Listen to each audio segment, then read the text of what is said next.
how they plan to address them. Yeah, that just. Councillor Russell. I think to go to the issue about deferment, the only deferment comes through Councillor Cook's committee, committee of adjustment. Unless the conditions are met from the committee's decision, that would be up to Mr. Lilly for his deferment. So if we're going through a process, there could be a deferment if we end up doing as Kim's saying, right? But in fact, the deferment will happen based on the conditions that are set out in your. You see where I'm going? Yeah, No to get to have the committee of adjustments passed, they have to meet the conditions, and if the council changes that condition, then there's nothing. You could change the conditions because the law would change it. Right. So that's where the deferment would come. Council want to deal with the recommendation, either to support it or come up with a different one. The recommendation is there, and the recommendation is to allow 3 years to pay the dollars. Dr. Meredith?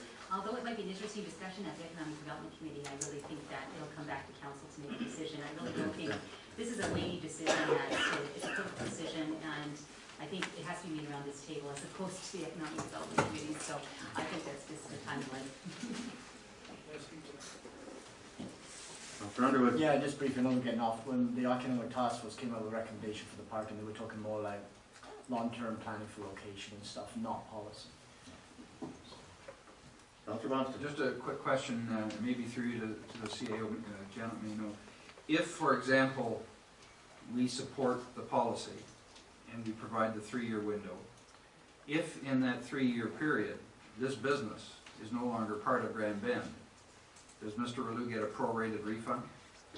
Oh. That's never been done in the past. See, I guess I guess the thing with me is it's your use of the property. You could have, maybe rented it to a lawyer who only needs 1 parking spot. You've chosen a restaurant, which is very clear there's parking needed for restaurants, and I guess this is the bugaboo. I mean, I feel for you. I do. I really do. I understand your point, but it's the same team. Yeah, it's the choice of what's occupying it that is creating the issue. Councillor Scott. Mr. Relu has told us that he has 4 parking spots, and it's 10 that we want him to have. Is that correct? 10 more. 10 more, an additional 10. 3 businesses in the properties. 3 altogether. 3 altogether. Okay. Council doesn't want to deal with this. We can do it later, but we have another delegation.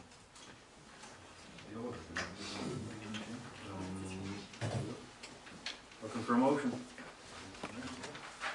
Councillor Cook? Well, my motion still stands, and I'd like to waive it. Okay, I didn't take that as a motion. No, I'm sorry, I'll make it a motion that we waive the fees. Is there a seconder?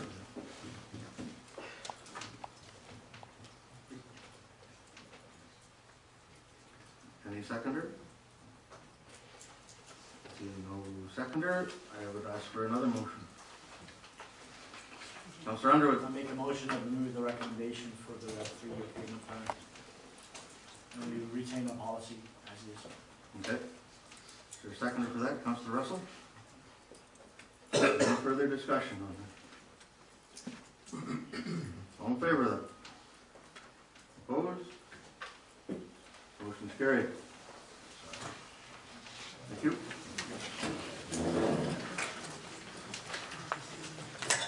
$7:15.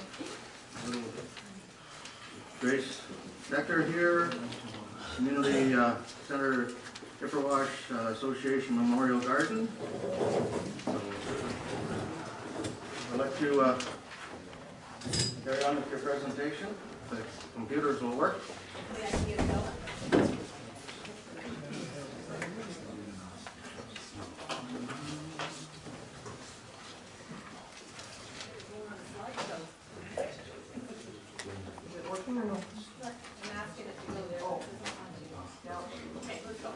There we go.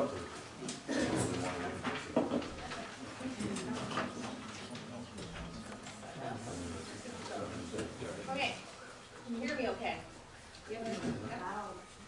Speak up? Okay, thank you, Mayor Bill. Bill, councillors and staff for allowing Sika the opportunity to speak to you today about Ipperwash Memorial Garden. Please note I said Sika, which stands for Centre Ipperwash Community Association, and then you add the Memorial Garden to it and you have a definite mouthful. So in order to not to get tongue-tied, I'm going to refer to it as Sika for the rest of the presentation. Who is Sika? Sika represents the interests of visitors, part-time residents, and full-time residents in Ipperwash.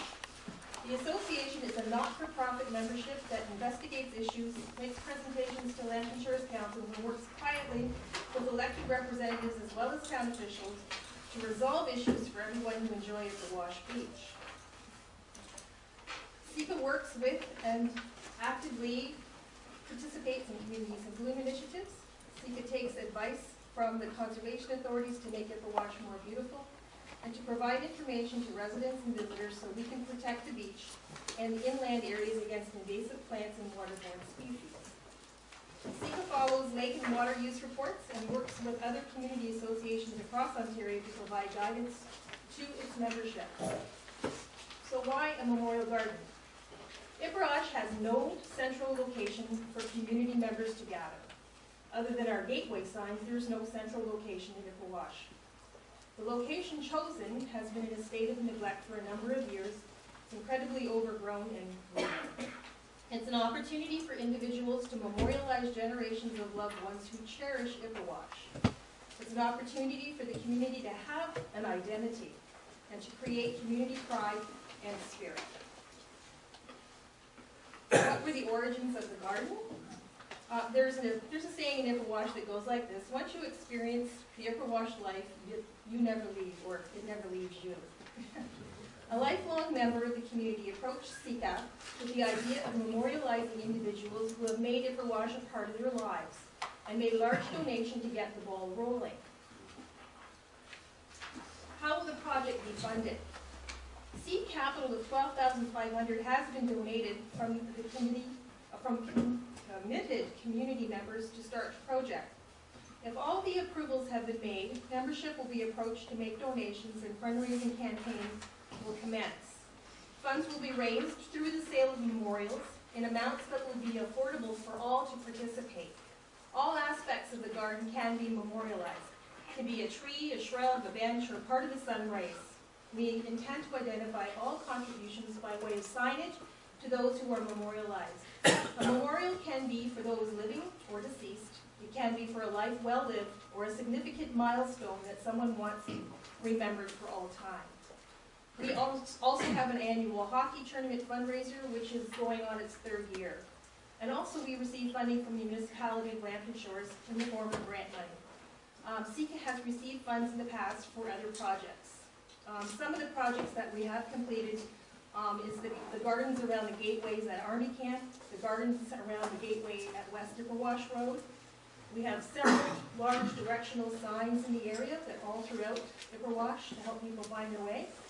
We continue to do the floor plantings with communities of green theme colors.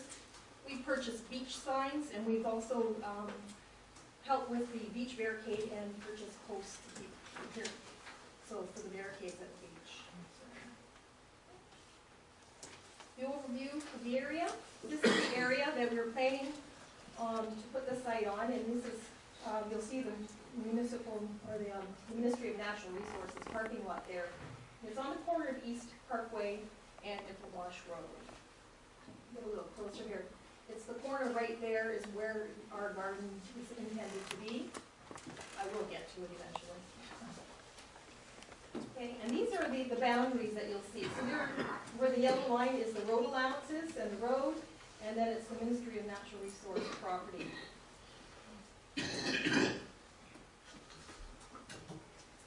Here you can see the landscape architect's drawing showing where the garden will fit into that area.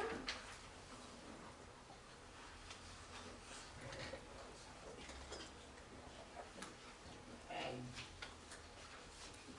This is an overview of what the garden will look like. The garden's been designed to look like a sunset. The garden designer is Jordan Vanderklok, a landscape architect who studied at the University of Guelph. He took all of our ideas and our shared input and came up with this design.